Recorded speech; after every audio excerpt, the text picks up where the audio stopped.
That's right. I sold my GR86 for a Toyota Corolla. Now, to be fair, this is the GR Corolla. It's not just a basic Toyota Corolla. It makes 300 horsepower, it's all-wheel drive. It's completely designed by Toyota's in-house racing team, Gazoo Racing, made in the same factory as the Lexus LFA. The list goes on. It's a pretty cool car. I definitely just went blind for this shot, too.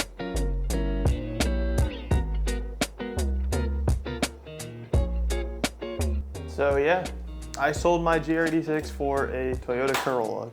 And that might sound a little strange, but it was a pretty calculated decision. Honestly, when I got my GR86, I had just sold my red 240, and I was kind of missing that thing. At the time, I also had my GTI. Now, I had that for a couple of years. You can see there's it on the rotiforms. A few years later, I got some BBSs for it. And honestly, I just wanted something new. It was a little impractical at the time for me to own two cars, definitely expensive. And so, yeah, I went out, put a down payment on a GR86, and like 6 months later, I had it. I mean, what was there to not like? So I've owned my GR86 for a little over a year now. Against our better judgment, we took my car because why not? But it sounds cool. Joe's probably scared. Sounds way better than my car.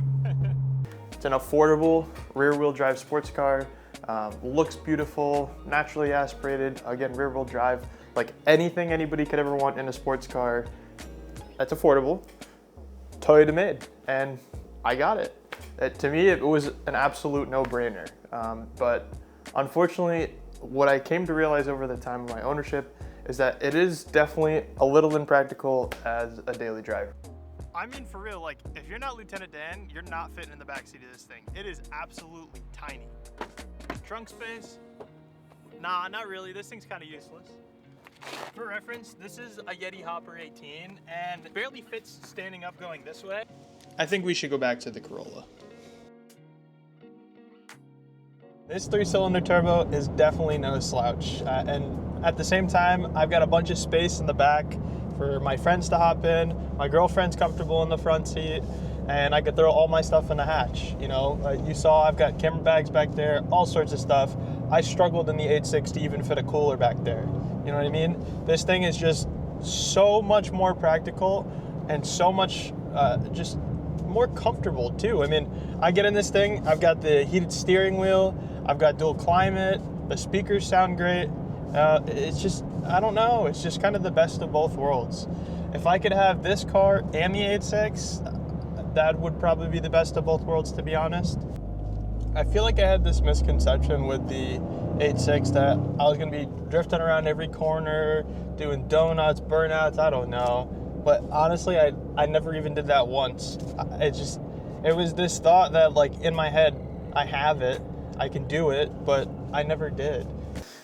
So honestly, as I'm editing this video, I'm just thinking about how much more comfortable it is to have the GR Corolla. Now, obviously my 8.6 was modified, it was lowered. You know, you had to plan in advance before you went somewhere. Like, I couldn't just go to a New York Mets game after work because driving through the city was just not gonna happen. Again, the Corolla is just so much better for daily driving. You know, my buddy Joe was like, hey dude, I wanna go take photos in front of this waterfall. Like the third day I had the Corolla. You know what we did? We got in a car, we drove through dirt roads, and voila, we parked in front of a waterfall. And the entire time, I didn't have to think a single thing about it. I didn't have to worry about my boxer motor blowing up. I didn't have to worry about anything, right? Maybe you can say I'm getting old, but it's just so nice to have confidence in the car, to have fun in it at the same time. You know, the turbo motor is crazy in a Corolla. You'd never know it's a 3-cylinder. And then honestly, on my way to work, it's all-wheel drive. If it snows, I just don't care. People texting me. So if you're watching this, I'm sure some of you guys are considering making the change from the 8.6 to the Corolla, or you're just interested in the Corolla, and honestly, I highly recommend it. Again, if you can have both, like I said, in the car, if you can have a GR Corolla and a GR86, that's like the best of both worlds. But unfortunately, I'm not at that point in my life. Maybe one day I will be, but for now, I'm just gonna enjoy having the best of both worlds and the GR Corolla. Peace.